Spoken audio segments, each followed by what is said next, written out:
యెహోషువ గ్రంథము 2వ అధ్యాయము.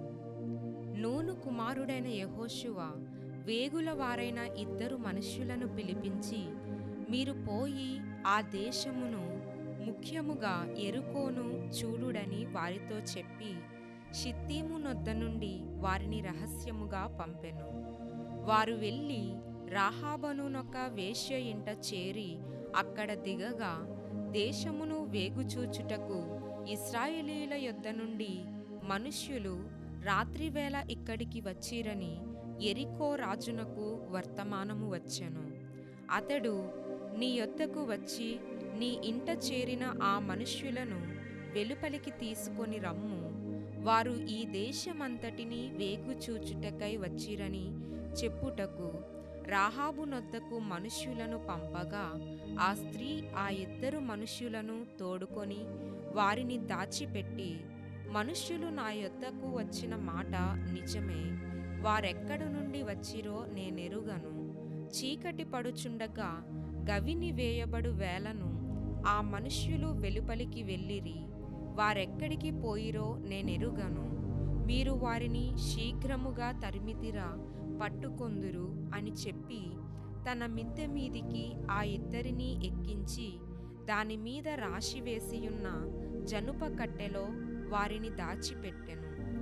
ఆ మనుష్యులు యొర్దాను దాటు రేవుల మార్గముగా వారిని తరిమిరి. తరుమపోయిన మనుష్యులు బయలు వెళ్ళిన తోడనే గవిని వేయబడెను. ఆ వేగుల వారు పండుకొనక మునుపు ఆమె వారున్న మిద్దె మీదికెక్కి వారితో ఇట్లనెను, యెహోవా ఈ దేశమును మీకిచ్చుచున్నాడనియు, మీ వలన మాకు భయము పుట్టుననియు, మీ భయము వలన ఈ దేశ నివాసులందరికీ ధైర్యము చెడుననియు నేనెరుగుదును.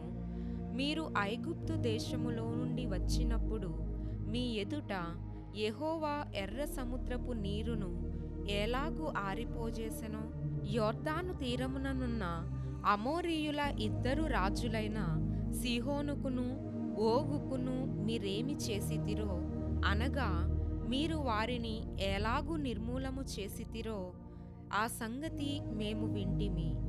మేము వినినప్పుడు మా గుండెలు కరిగిపోయెను. మీ దేవుడైన యెహోవా పైన ఆకాశమందును క్రింద భూమియందును దేవుడే. మీ ఎదుట ఎట్టి మనుష్యులకైనను ధైర్యమేమాత్రము ఉండదు. నేను మీకు ఉపకారము చేసితిని గనుక మీరును నా తండ్రి ఇంటికి ఉపకారము చేసి నాకు నిజమైన ఆనవాలును ఇచ్చి, నా తండ్రియు నా తల్లియు నా అన్నదమ్ములును నా అక్క చెల్లెండ్రును వారికి కలిగియున్న వారందరూ చావకుండా బ్రతుకనిచ్చి రక్షించునట్లుగా దయచేసి యెహోవా తోడని ప్రమాణము చేయుడనెను. అందుకు ఆ మనుష్యులు ఆమెతో, నీవు మా సంగతి వెల్లడి చేయని ఎడల మీరు చావకుండునట్లు మీ ప్రాణములకు బదులుగా మా ప్రాణమిచ్చెదము. యెహోవా ఈ దేశమును మాకిచ్చునప్పుడు నిజముగా మేము నీకు ఉపకారము చేసెదమనిరి. ఆమె ఇల్లు పట్టణపు ప్రాకారము మీద నుండెను. ఆమె ప్రాకారము మీద నివసించున్నది గనుక త్రాడు వేసి కిటికీ ద్వారా వారిని దింపెను. ఆమె, మిమ్మును తరుమబోయిన వారు మీకెదురుగా వచ్చెదరేమో, మీరు కొండలకు వెళ్ళి తరుమబోయిన వారు తిరిగి వచ్చు వరకు 3 దినములు అచ్చట దాగియుండుడి, తరువాత మీ త్రోవను వెళ్ళుడని వారితో అనగా, ఆ మనుష్యులు ఆమెతో ఇట్లనిరి, ఇదిగో మేము ఈ దేశమునకు వచ్చువారము గనుక నీవు మా చేత చేయించిన ఈ ప్రమాణము విషయమై మేము నిర్దోషులమగునట్లు నీవు మమ్మును దించిన ఈ కిటికీకి ఈ ఎర్రని దారమును కట్టి నీ తండ్రిని నీ తల్లిని నీ అన్నదమ్ములను నీ తండ్రి ఇంటి వారినందరినీ నీ ఇంట చేర్చుకొనుము. నీ ఇంటి ద్వారములలో నుండి వెలుపలికి వచ్చువాడు తన ప్రాణమునకు తానే ఉత్తరవాది. మేము నిర్దోషులమగుదుము.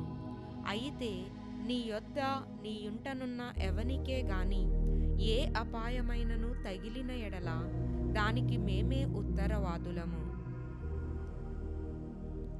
నీవు మా సంగతి వెల్లడి చేసిన ఎడల నీవు మా చేత చేయించిన ఈ ప్రమాణము విషయములో మేము దోషులము కామనిరి. అందుకు ఆమె, మీ మాట చొప్పున జరుగునుగాక అని చెప్పి వారిని వెళ్ళనంపెను. వారు వెళ్ళిన తరువాత ఆమె ఆ తొగరు దారమును కిటికీకి కట్టెను. వారు వెళ్ళి కొండలను చేరి తరుమువారు తిరిగి వచ్చు వరకు 3 దినములు అక్కడ నివసించిరి. తరుమువారు ఆ మార్గమందంతటను వారిని వెదకిరి గాని వారు కనబడలేదు. ఆ 2 మనుష్యులు తిరిగి కొండల నుండి దిగి నది దాటి నూను కుమారుడైన యెహోషువ యొద్దకు వచ్చి తమకు సంభవించినదంతయు అతనితో వివరించి చెప్పిరి. మరియు వారు, ఆ దేశమంతయు యెహోవా మన చేతికి అప్పగించుచున్నాడు, మన భయము చేత ఆ దేశ నివాసులందరికీ ధైర్యము చెడియున్నదని యెహోషువతో ననిరి.